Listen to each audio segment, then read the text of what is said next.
completely unnecessary.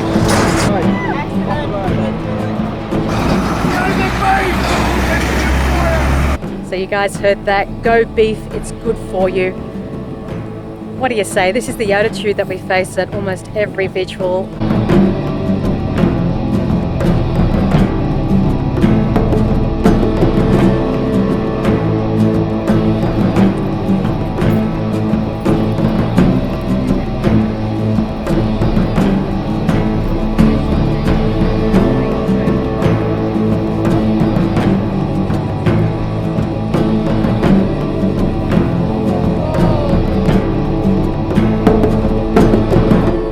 We're outside the JBS Slaughterhouse here in Dinmore, Brisbane. JBS is the largest meat processing company in the world. It's a multinational company, and this slaughterhouse here is the largest in the Southern Hemisphere, processing up to 3,350 animals a day.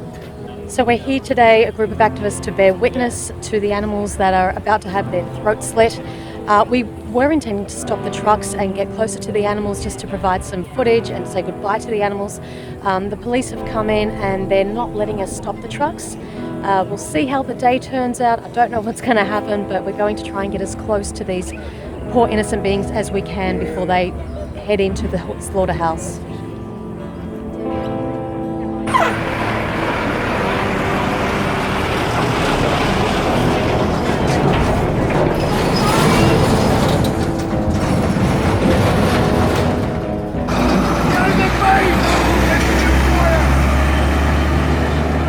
So you guys heard that. Go beef, it's good for you. What do you say? This is the attitude that we face at almost every vigil. But, you know, these workers, they earn a living from slitting the throats of innocent beings. They're doing their job. They think that it's providing food for people. And it's very hard to get someone to, what is the quote, Luca? Understand something when their paycheck depends on them not understanding it. Yeah. So it's a completely normal reaction, isn't it? It is a completely normal reaction, you know, and of course there's a lack of education. Beef is not good for you. That's it's not right. good for the planet. And there's that euphemism, beef, again, isn't it? Yeah. Because it's a complete disconnection from the actual living sentient being, the animal, the cow. Beef is the product. You've got to remember, guys, these are products that an industry is selling us, and they're marketing it to us heavily, and they've been doing so for decades, and that conditioning runs very, very deep. So we need to break that pattern of conditioning and say, you know what, it's not beef, it's a cow. I'm not buying it. I'm not paying somebody else to slit that innocent animal's throat. It deserves to live a life of peace and free of suffering.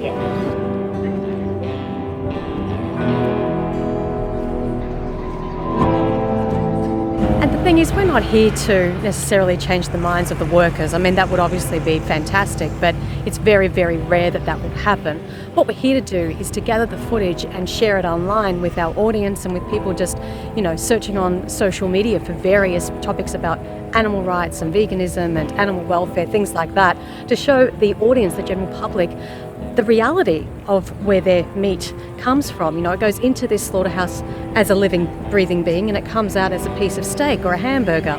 It's the consumers that we're trying to tap into, because that's where the change happens. It happens at the very base. Those people who are paying for the product, that's what keeps these workers employed. That's what keeps this slaughterhouse running. That's what keeps these animals being bred into existence so they can end up as somebody's meal.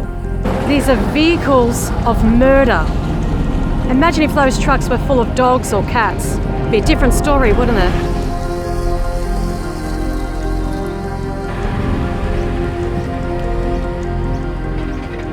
So just to give you guys a bit of info about this place, cattle trains actually come in here. I think it's about once a week. Okay. And they offload them at Dinmore Station, which is fairly close by. And then they actually have a track which is fenced off, which goes, I think it's a couple of k's all the way from Dinmore Station. Okay. And it goes under the road over here. Right. And then just behind here there's some holding pens. So those cattle trains come from all over regional Queensland. And I think they hold up to about 2,000 cattle. Wow. 2,000 cattle in one train. Yeah. So it's quite horrible, and you know, a goal of mine's actually to get some footage of that, because it's Have you ever witnessed it with your own eyes? I have, yeah. They go right through the middle of Brisbane. Wow. So they come in from north and go right through the. So right in view of the public. Yeah. Like yes, bridges and everything right through. It's the elephant in the room, isn't it? Or the cow in the room. It's right in front of people, yet we don't see it. Yeah. And can you imagine if those trains were filled with cats or dogs? Exactly. It would just be a completely different story, and that's all we need to really think about. Yeah. Imagine your family pet in that train about to be taken into a slaughterhouse. Yeah. As Gary Rovsky said, think of the word slaughterhouse, a house of slaughter. Why does it even exist? Coming in as living beings, these animals Look at the feel. fear in their eyes. Look at the fear in their eyes. Look how scared they are, how frightened. This is the end product. Remember guys, it was a cow, it's not beef. It is incredibly frustrating that we can't stop the trucks today. I don't know if the footage is picking this up, but we can see the eyes of the animals as they're driving past. They are scared, their eyes are so open. You know, you can see it.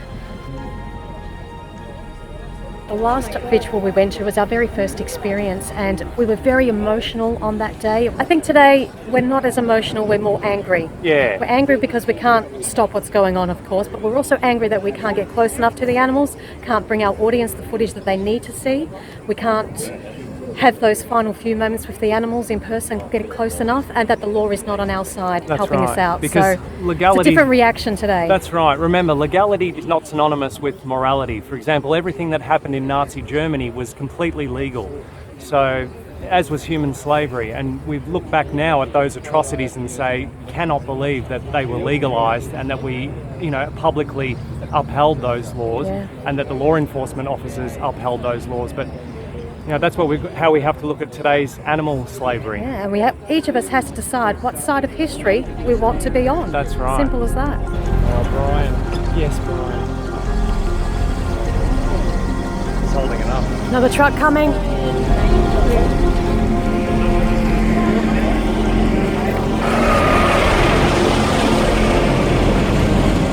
Sorry guys, we're trying.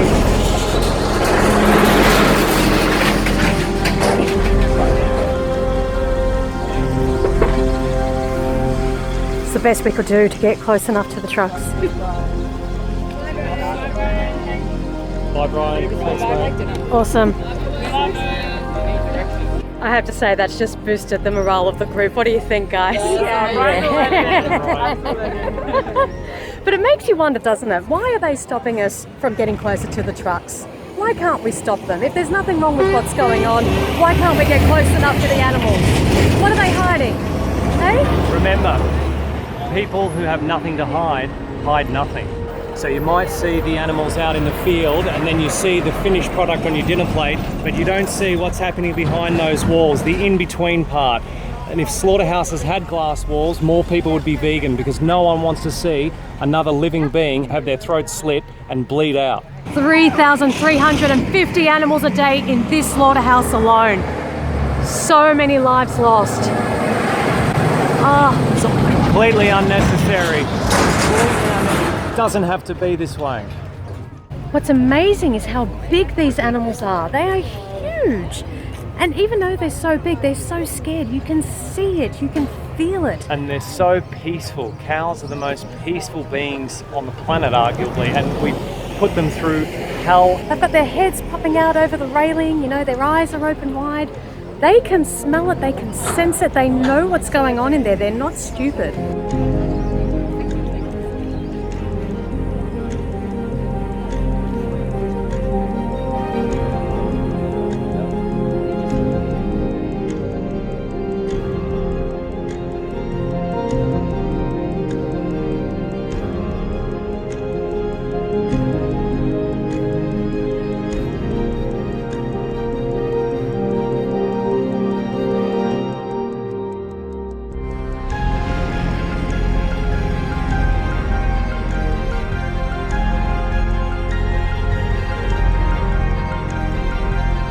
Peaceful protest, we encourage peaceful protest.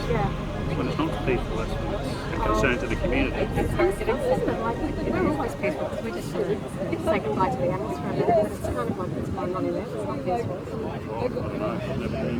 Splitting throats, aren't they? I don't know, have you seen it? Those days got to come from somewhere. The trucks are going in full of animals, they're coming out empty. It's called a slaughterhouse for a reason, isn't it? We've got a kill capacity of nearly 3,500. Yeah. A day. 3.5 a day. All we're asking here is one truck for 1 minute and we're on our way, but that's not happening. So this is as close as we can get, guys. Look into their eyes. Oh.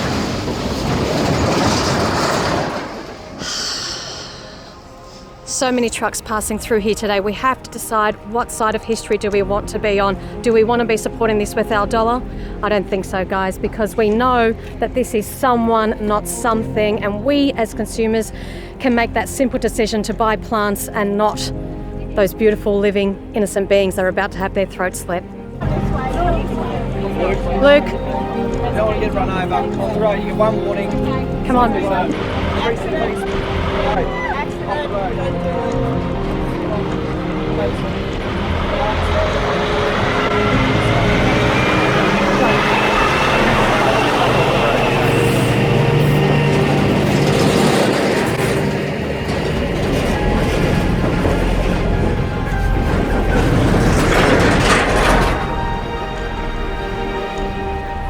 Not all has been lost today, guys. We've been having a really lovely conversation with this lovely police officer here. He's probably not going to look at the camera, but that's all right. Very open-minded, open-hearted gentleman. It's been a pleasure to speak with. It has been. We've shared everything we know, just having conversations. That's all you can do sometimes. If the trucks won't stop, then you just have to work with the people who are around you. And that's it.